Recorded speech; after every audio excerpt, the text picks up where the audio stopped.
C'est parti pour une toute nouvelle vidéo. Aujourd'hui, je vais faire une tarte aux pommes.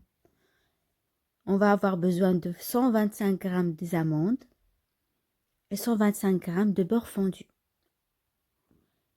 Et voilà, j'ai choisi 100 g de sucre roux et 25 g de sucre fin, sucre normal. Et de la maïzena, 20 g.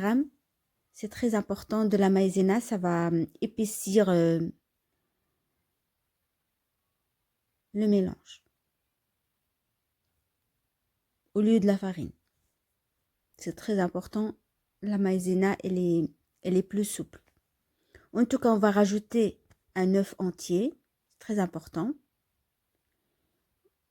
On va les rajouter au mélange. On va bien mélanger tout ça, bien, que tout il sera bien homogène.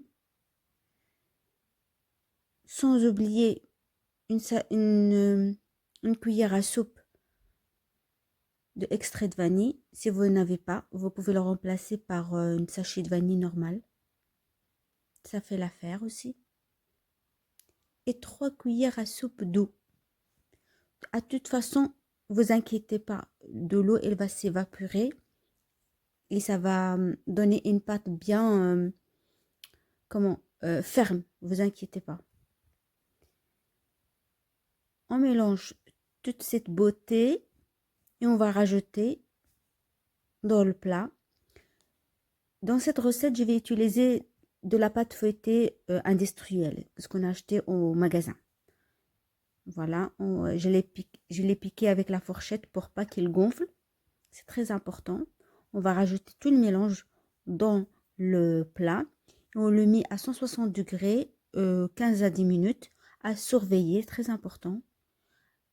Une température bien, comment je vais dire, tournante, qu'on peut dire, c'est ça?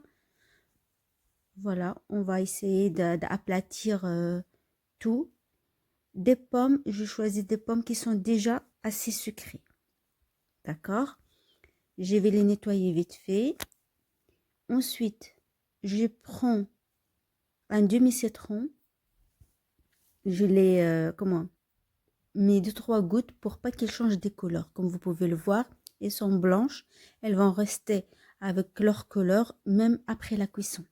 C'est pour ça, pour pas qu'elles changent de couleur, il faut absolument les rajouter le jus de citron. Voilà. Ensuite, voilà, ça prend beaucoup de temps pour avoir une décoration autour. Voilà, c'est pour ça il faut absolument les couper plus finement possible, même pour la cuisson. Ensuite, j'ai pris une cuillère de chaque de sucre roux ou même sucre impalpable. Et vous pouvez saupoudrer légèrement. Ça donne une petite décoration et ça donne de relief. Voilà, si vous aimez encore plus de sucre. Sinon, c'est pas vraiment nécessaire. C'est un petit plus. En tout cas, j'espère que cette vidéo, il vous plaira.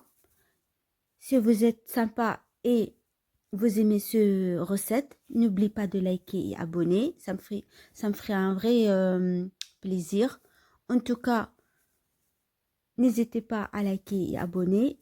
À la prochaine vidéo. Ayat Cuisine. Ciao, ciao.